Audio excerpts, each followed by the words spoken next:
The Broads, with its unique landscape of waterways cutting through reed and sedge, punctuated by windmills, is well worth protecting. Like much of our rural landscape, this scenery has been dictated by human influence, from the cutting of the peat beds which made the original waterways to the commercial growing of reed and sedge. If this area is to thrive and remain a place where millions of people come to visit, then it must be managed sustainably so it can be handed on to the next generation. One of the things we've been doing is putting in place a series of overriding strategies and policies to guide the work of the authority, and using that also as a vehicle to make the argument to the government that we need more resources to manage this very special place. In 2006, the Heritage Lottery Fund awarded the Broads Authority £714,000 to set up a bursary to meet specific skills shortages. With the historical and cultural landscape in mind, the project targeted reed and sedge management. This bursary has been a great collaboration between many organisations, enabling training in transferable skills which are useful in wider heritage employment, and that is so vital to the future of the East Anglian landscape. It was decided to have a double intake for the reed and sedge cutters, each one lasting 18 months. That allowed 10 people to be trained. The course was devised with the help of existing cutters, and that allowed the Broads Authority to fully understand both the commercial and conservation capacity of the beds. You can see here you get quite a lot of short bits of reed and whatnot that you need to get rid of, because when they go on the roof, all that happens is the thatch is put backwards across the reed and all the short bits slip out. Here it's 2-year-old reed, so we're shaking out all of last year's reed, which is what you see them slinging it out there, and then run the comb through it, and that cleans out what's left of the little short bits, and then tie a string around it, knock it up, boom, job's good. And they like a nice square end.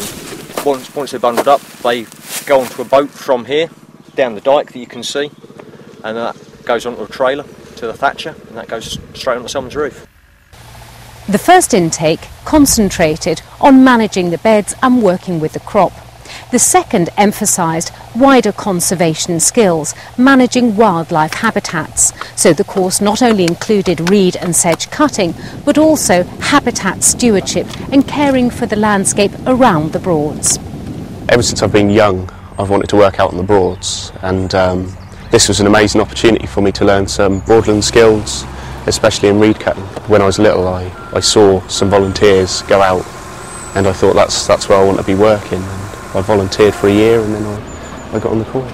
I'd like to be employed on the Broads, doing conservation or ecology, or in fact reed cutting, self-employed, which is a very good opportunity itself. If I look at my own sort of family history, we can take that back. I've family sort of worked on the marsh from the 1800s, so we need, if you want to keep that kind of landscape, and that it needs to provide a living. If not, people will go away. So far we're getting on really well, actually. Yeah, we're also totally different, but yeah, we all do get on really well. A bit of banter, which I like. So just fancied a change. I wanted something outdoors, I wanted to do something physical.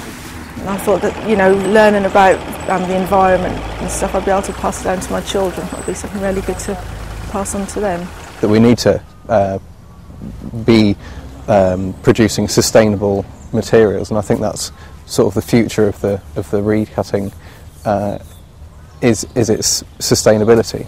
The RSPB was involved, particularly myself, from the outset at the sort of steering group meetings that the Broads Authority held at Easton College, trying to develop the whole idea of the bursary scheme. Subjects that's hard to put across to people. If you know you've got to take a crop off, you've got to take a crop off. So the conservation and the commercial don't usually marry.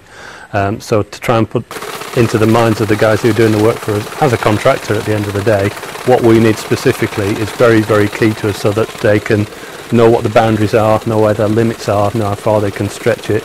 And also the whole part of the deal is if we can help them, being a bigger organisation, to smooth the way, provide infrastructure, help them with some of the work, give them a plan and pass on our knowledge to them so it keeps growing and growing and growing.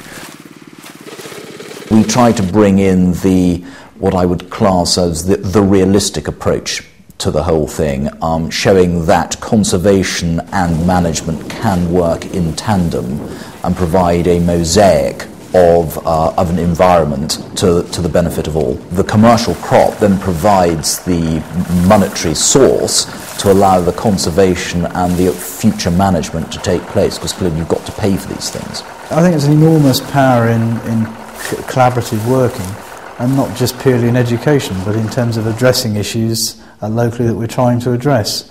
And in our case, it goes broader than just pure education. Working with the Broads Authority, things like looking at how we increase the number of grazing livestock to retain our natural environment is very important.